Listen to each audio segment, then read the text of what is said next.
সেদিন বড় ভাই মাওলানা তারেক মনোয়ার মনে হয় বগুড়া এসে বলেছিল যে আমির হামজা অল্প কথা বলে। আরে ভাই, আপনি আমার মতো 3 বছর জেলে থাকলে আপনার শরীরও শেষ হয়ে যেত।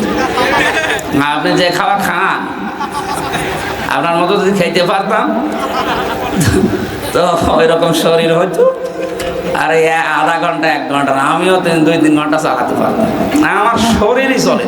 সত্যি কথা বলছে যে কোরআন শরীফ আমার সামনে, আমার শরীরই চলে। এত চেষ্টা করছি স্বাভাবিক হওয়ার। কি পাওয়ার আলে বড়ি দিয়েছে জানেন? প্রতিদিন 2000-2500 পাওয়ারের বড়ি খাওয়া লাগছে। কারণ ভেতরে 3 বছর কোনো চিকিৎসা পাইনি। আমি মরে গেলে ওরা ডাক্তারের কাছে নিয়ে যেত না। কত রকমের রোগ আমার শরীরে বাসা বেঁধেছে। এরপরও যে বেরিয়ে বেড়াচ্ছি, আল্লাহর রহমত ছাড়া আর কিছু না। কিন্তু আপনাদের মানা লাগবে, রাত 9টার ভেতরে প্রধান বক্তা তুলে দেবেন, অন্তত আমারই। যারা সারা রাত ব্যাপী করে তাদেরকে নিয়ে আসেন, আমার কোনো দরকার নেই। এরপরও যদি আপনি কথা ঠিক না রাখেন, আমি কখন থেকে কিন্তু বলছি যে আমার তুলে দিন তুলে দিন, খালি আন্টি শান্টি করছে। রাত 10টা বাজাবে, জীবনেও আমি আসতাম না। আপনি রাত করে কি করবেন বলেন? মানুষের ফজরের নামাজ পড়া লাগবে না? তাহাজ্জুদ নেই এদের, সকালে কর্মজীবন নেই, আর আমার তো বাঁচা লাগবে নাকি? এই জন্যে কথাগুলো বলতাম না, বলে ফেললাম। আগামীতে যদি এরকম করেন, দরকার হয় বগুড়া জেলা বাদ দিয়ে দেবো। আরও বাংলাদেশে 63টা জেলা আছে, আর না থাকলে বিদেশ আছে। নবীজির 27 মিনিটের কথা যদি এখনো পর্যন্ত মানুষ কোল কিনারা না পায়, চিন্তা ভাবনা করে, তাই আমরা কি বলি বলে? 1-1.5 ঘন্টা 2 ঘন্টা কথা বলে, ওর কথার ভেতরে কোনো মাল ম্যাটারেস কিচ্ছু নেই, আন্দাজে চিল্লায়। এখান থেকে 1 খাবলা, ওখান থেকে 1 খাবলা। আরে ভাই, সিরিয়াল আকারে 10 মিনিট বল, দেখ ওখান থেকে 5টা শিক্ষা বের হবে। আর লিখে দিয়েছেন তাফসীরুল কোরআন মাহফিল, এক একটা আয়াতে যত কথা আল্লাহ দিয়েছেন, একটা শব্দের ব্যাখ্যা করলে তো রাত শেষ হয়ে যাওয়ার কথা। এজন্য আমরা চেষ্টা চালাচ্ছি আল্লাহর রহমত ভিক্ষা নিয়ে, যে তাফসীর আকারে আজকের তেলাওয়াতকৃত আয়াত থেকে কথা বলবো ইনশাআল্লাহ। খালি ট্রাস্ট দিলাম, যাদের বিবেক আছে তারা যেন নবী বাদে অন্য কাউকে নেতা না মানে। কে বলে যে আমার নেতা অমত, আমার নেতা? এই বিভিন্ন নেতার আদর্শ মানার ঘোষণা দেন। আপনি মানুষ, আপনি কি বলতে পারবেন যে নেতার আদর্শ মেনে আপনি ঘোষণা দিচ্ছেন তার জীবনে কোনো মিথ্যা কথা নেই, সে জীবনে কোনোদিন চুরি করেনি, তার চরিত্র ভালো, তার পোড়া চরিত্র আপনার কাছে পরিষ্কার না? সে যেই হোক, শুধু একটা মানুষের পুরা জীবনী আল্লাহ নিজে গ্যারান্টি দিচ্ছেন, ওয়া ইন্নাকা লাআলা খুলুকিন আযীম। হে নবী, আপনাকে আমি মহান চরিত্র দিয়েছি। এই 63 বছরের ভেতরে কলম ঢোকানোর মতো কোনো কায়দা নেই। কারণ কমন সেন্স থাকার পরও তাকে মানেন না। আপনি মানেন আপনার বাবাকে, আপনি মানেন আপনার দাদাকে। এই যে যারা বাপ দাদার কথা বললে আনন্দ পায়, খুশি হয়, ফিরে যেতে চায় তাদের দিকে, এই মানুষগুলো জাহান্নামী। বহু জায়গায় কোরআনে বহু জায়গায় আয়াত দিয়েছেন। আমি 2 জায়গার কথা বলছি। সূরা বাকারা 1 জায়গায়, সূরা মায়েদা 7 নম্বর পারা 4 নম্বর পৃষ্ঠার 1ম নম্বর লাইনের 104 নম্বর আয়াতে আছে। খুব ভালো করে মিলাবেন। আল্লাহ পাক বলেন, ওয়াইদা কিলা লাহুম তাআলাউ ইলা মা আনসালাল্লাহু ওয়া ইলার রাসূলি ক্বালু হাসবুনা মা ওয়াজাদনা আলাইহি আবাআনা আওয়ালাউ কানা ইয়াহতাদুন। হে নবী, যখন মানুষদের মাঝে আপনি বলবেন আসো আল্লাহর বিধানের দিকে আসো, আসো আমার আদর্শের দিকে আসো, আপনি দেখবেন অনেক মানুষ এমন পাওয়া যাবে, ক্বালু, তারা বলবে হাসবুনা, আমাদের জন্য যথেষ্ট, মা ওয়াজাদনা আলাইহি আবানা, আমাদের পূর্বপুরুষ বাপ দাদা মুরব্বীদের কাছে আমরা যা পেয়েছি ওইটাই যথেষ্ট, আর লাগবে না। আমার তো মনে হয় বাংলাদেশে আয়াতটা 100% কার্যকর। কোরআন শরীফ আপনি গলিয়ে খাওয়াতে যাবেন, তারপরও বলবেন না আমার বাবা বলেছে, আমার পীর সাহেব বলেছে। আল্লাহ পরের জবাবে দিচ্ছেন, আওয়ালাউ কানা আবাউহুম, হরফে ইস্তেফহাম, প্রশ্নবোধক চিহ্ন, ইন্টারোগেটিভ সেন্টেন্স, এটা আলিফ দিয়েছেন। আওয়ালাউ কানা আবাউহুম, যদিও তাদের এই পূর্বপুরুষেরা, বাপ দাদারা, পীর সাহেবরা এদের এই মুরব্বীরা লা ইয়ালামুনা শাইআ, সভ্যতার বিকাশ না থাকার কারণে হয়তো দিন সম্পর্কে ওই রকম কিছু জানতো না, ওয়ালা ইয়াহতাদুন, এবং হেদায়েত প্রাপ্তও ছিল না, এরপরেও তারা অন্ধভাবে ওদেরকে মেনে চলবে। এদেশে এখন নেই, আছে। এই জন্য অন্ধভাবে পূর্বপুরুষদের মানা যায় না, এটা কাফেরদের অভ্যাস।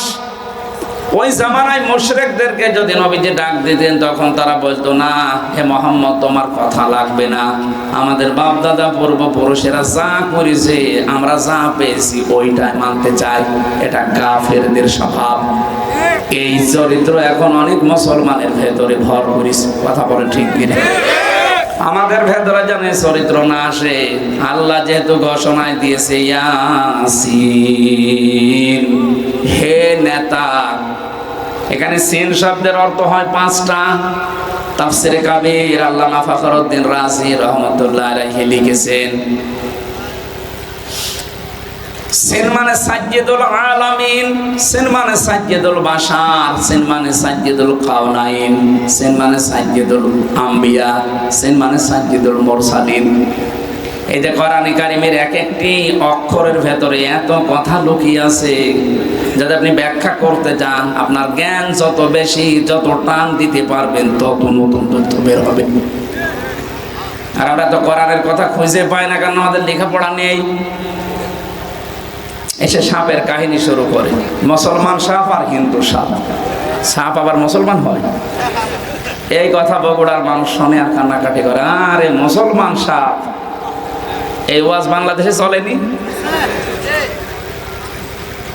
তাফসীরুল কোরআন মাহফিল আপনি লিখে দেন ব্যানারে, পোস্টারে, যারা আসবে তাদেরকে বলবেন আপনি যাই বলেন, আধা ঘন্টা বলেন, কোরআন শরীফ হাতে নেবেন, এক একটা শব্দের 8টা 10টা 15 20টা করে অর্থ বের করবেন। তাফসীরের নাম বলে বলে অল্প সময় বলেন, কিন্তু তাফসীর আকারে কথা বলেন। কারণ কোরআনে কারীম মানুষদেরকে আল্লাহ হেদায়েত দেওয়ার জন্য পাঠিয়েছে। ওই বাপ দাদার কিচ্ছা কাহিনী সারা জীবন বললে যা হবে, কোরআনের একটা আয়াতের ব্যাখ্যা 5 মিনিট করলে তার সাথে বেশি উপকার হবে। কারণ এর ভেতরে একটা আলাদা শক্তি আছে। মানুষের এই অন্তর, এটাকে নরম করার জন্য আল্লাহ পাক কোরআনে কারীম দিয়েছেন। এই যে স্বর্ণ দেখতে পান, স্বর্ণ, সোনা যদি কেউ সারা জীবন আগুনের ভেতরে রেখে দেয়, জীবনও গলাতে পারবেন না। এর ভেতরে যদি সোহাগা ছিটিয়ে দেন, সঙ্গে সঙ্গে পানি হয়ে যাবে। মানুষের অন্তর আল্লাহ এইভাবে বানিয়েছেন। আমার বাবা কি করেছে, দাদা কি করেছে, সারা জীবন ওকে যদি বোঝাতে থাকেন, জীবন ওর মন নরম হবে না। কোরআনের কোন শব্দ যদি চিন্তা ভাবনা করে ওর অন্তরে ঢুকিয়ে দিতে পারেন, দেখবেন যত কঠিন হৃদয়ের মানুষও নরম হয়ে গেছে। কারণ এই বক্তব্যটা হামজার মুখ দিয়ে বের হলেও কথাটা কার? বলেন। এবার যে সিন দিয়ে 5টা অর্থ বললাম, দেখেন তো মেলে কিনা। সিন মানে সাজ্জিদুল আলামিন, আলমের বহুবচন আলামিন। শুধুমাত্র এই বাংলাদেশ না, এইরকম দেশ পৃথিবীতে আছে 257টা। শুধু জাতিসংঘের আন্ডার আছে 95টা, বাকিগুলো অন্যান্য। আপনি চিন্তা করেন, এই 257টার ভেতরে বাংলাদেশ সবচাইতে বড় দেশ। হ্যাঁ, ছোট মানে এই বাংলাদেশের চাইতে, আমি কয়েকদিন আগে মালয়েশিয়া ঘুরতে গিয়েছিলাম, ওইটা এ দেশের চাইতে 8 ডবল বড়। সৌদি আরবে গিয়ে দেখলাম এই দেশের চাইতে 14 ডবল বড়। ভারতে যত প্রদেশে ঘুরেছি, বাংলাদেশের চাইতে 29 ডবল বড় এই ভারত। বাংলাদেশ 59টা জোড়া দিলে যত বড় হবে এক আমেরিকা একা অত বড়। তাহলে ওই সমস্ত দেশের তুলনায় আমাদের এই বাংলাদেশ একটা পাড়া। এতটুকু একটা জায়গা, এর ভেতরে 64টা জেলা, 630টা থানা, এর ভেতরে নন্দীগ্রাম একটা। এখানে কতগুলো গ্রাম আছে, তার ভেতরে এই দোলা সিংড়া একটা। এখানে কত বিঘা জমি আছে দেখেন, হাজার হাজার বিঘা জমি থানায়। এর ভেতরে এই জায়গাটা একটা মাত্র জায়গা, এখানে কত মানুষ আমরা আছি, এর ভেতরে আপনি একজন। বলেন তো, শুধু পৃথিবীর তুলনায় আপনি কি? এরকম বিশাল পৃথিবী, এই যে তারকা দেখতে পান মিটি মিটি করে জ্বলে, বিজ্ঞান বলছে এইরকম পৃথিবী 27টা জোড়া দিলে যত বড় হবে এক তারকা তার চাইতে বড়। এত বড় বড় বিশাল তারকা যখন ব্ল্যাক হোলের পাশ দিয়ে যায়, ব্ল্যাক হোল তখন চকলেটের মতো সুশি খেয়ে ফেলে। মিল্কি ওয়ে বানিয়েছে আল্লাহ, ছায়াপথ বানিয়েছে, নিহারিকা বানিয়েছে। এই যে সূর্যটা 13 লক্ষ গুণ বড় এই পৃথিবীর চাইতে, 13 লক্ষ গুণ। আপনার মাথা এমনি আউলিয়ে যাবে। তাহলে আলামিন দিয়ে আল্লাহকে বুঝিয়েছেন, দেখেছেন। শুধু এই বাংলাদেশ না, শুধু এই পৃথিবী না, যত জগৎ আল্লাহ বানিয়েছেন, যত জগৎ, সব জায়গায় আল্লাহর কথা যেমন চলে, মুহাম্মদুর রাসূলুল্লাহর কথা ওইরকম চলে। এর ব্যাখ্যা পাবেন সূরা আলাম নাসরা 4 নম্বর আয়াতে, ওয়া রাফা'না লাকা যিকরাক। হে নবী, আপনার মর্যাদা, আপনার নাম আমি কি উপরে তুলে দেইনি? কত উপরে তুলেছি জানেন? এ তামাম দুনিয়ায় একটা সেকেন্ডও বাদ যায় না যেখানে আল্লাহর নাম উচ্চারণ হয় না। শুধুমাত্র এই বাংলাদেশে 13 মিনিট একাধারে আল্লাহর নাম উচ্চারণ হয়। আপনি টেকনাফ থেকে শুরু করেন আজান দেওয়া, পঞ্চগড়ের তেতুলিয়ার বাংলা বান্দা পর্যন্ত যান, 1100 কিলোমিটারের ভেতরে 13 মিনিট একাধারে আজান হয়। কথা বুঝতেছেন না? বোঝেননি?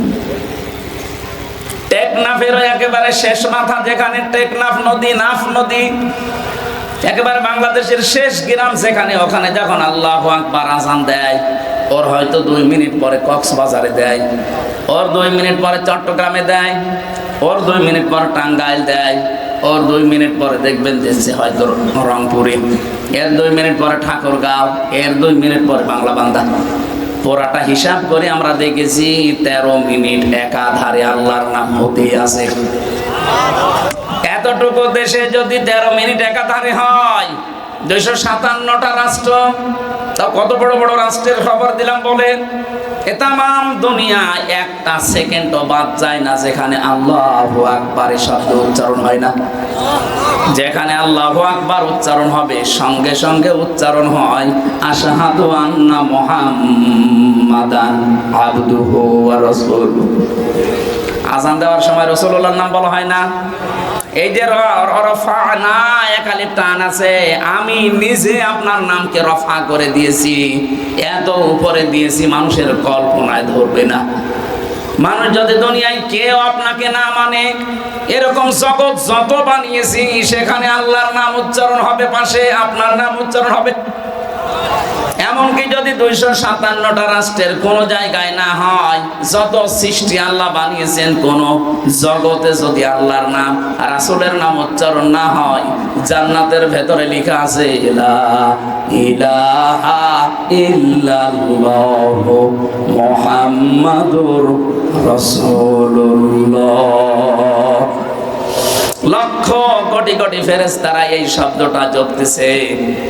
হে নবী, আপনার নাম আমি এমন জায়গায় দিয়েছি, কিয়ামত পর্যন্ত মানুষ কোল কিনারা পাবে না যে কত দূর। এই জন্য শুধু বাংলাদেশে না, আপনি যদি বলেন আমি মঙ্গল গ্রহে বাস করি, ওই জগৎকার বলেন বলেন। কেউ যদি বলে আমি চাঁদের দেশে বাস করি, ওইটা কার?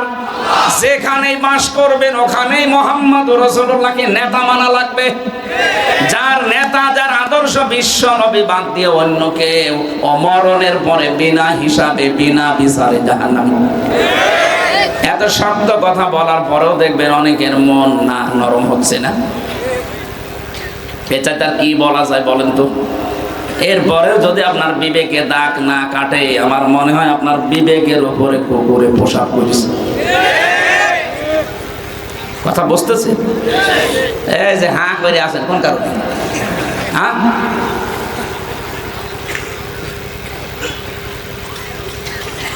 তাহলে সিনের প্রথম সামারাইজ কি? যত জগৎ আল্লাহ বানিয়েছেন, তানাজ্জালুল আমরু বাইনাহুন্না, এটা সূরা তালাকের ভেতরে আছে। যত জগৎ আল্লাহ বানিয়েছেন, প্রত্যেকটি জায়গায় আল্লাহর বিধিবিধান নাজিল হচ্ছে। ওখানে যারা আছে তাদের জন্য আল্লাহর বিধান ওই রকম। এখানে যত মানুষ বাস করে, মানুষের জন্য বিধান। আসমানে আল্লাহ যাদেরকে রেখেছেন, যেখানে ওই রকম বিধান আল্লাহ দিয়েছেন। যত জিনিস আল্লাহ বানিয়েছে তার জন্য আলাদা আলাদা বিধান যেহেতু আছে। আর ইয়াতানাজ্জালুল আমরু বাইনাহুন্না, যত আসমান জমিন আল্লাহ বানিয়েছেন আমরা জানি 7 তবক আসমান জমিন, 7টা হলেও তো 7 জায়গায় মানুষ নেই, আছে। আসমানের উপরে হয়তো আমাদের মতো মানুষ নেই, ওখানে অন্য জাতি আছে, কি আছে আমাদের কল্পনার বাইরে, কিন্তু সেখানে আল্লাহর বিধান নাযিল হচ্ছে। সেখানে আল্লাহ ওদের জন্য কি লাগবে সেটা দিয়েছে, কিন্তু পাশাপাশি মুহাম্মদ রাসূলুল্লাহর আদর্শ সেখানেও মানা লাগবে। প্রশ্ন আসতে পারে তো মানুষে না কি মানবে? ওদের জন্য যেরকম, যেমন পাখি, পাখি কি মানুষ বলেন? কিন্তু পাখির জন্য আমার নবী মুহাম্মদ রাসূলুল্লাহকে আল্লাহ রহমত করে পাঠিয়েছিলেন। হযরত উমাইর রাদিয়াল্লাহু তাআলা আনহু ছোট মানুষ, তিনি খেলা করছিলেন ধোলা নিয়ে মরুভূমির ভেতরে। নবীজি মসজিদে নববীতে নামাজ পড়তে যাবেন, দেখলেন উমাইর একা পাখিটা নেই। ডাক দিয়ে বললেন, উমাইর কেমন আছো? তোমার সেই হলুদ পাখি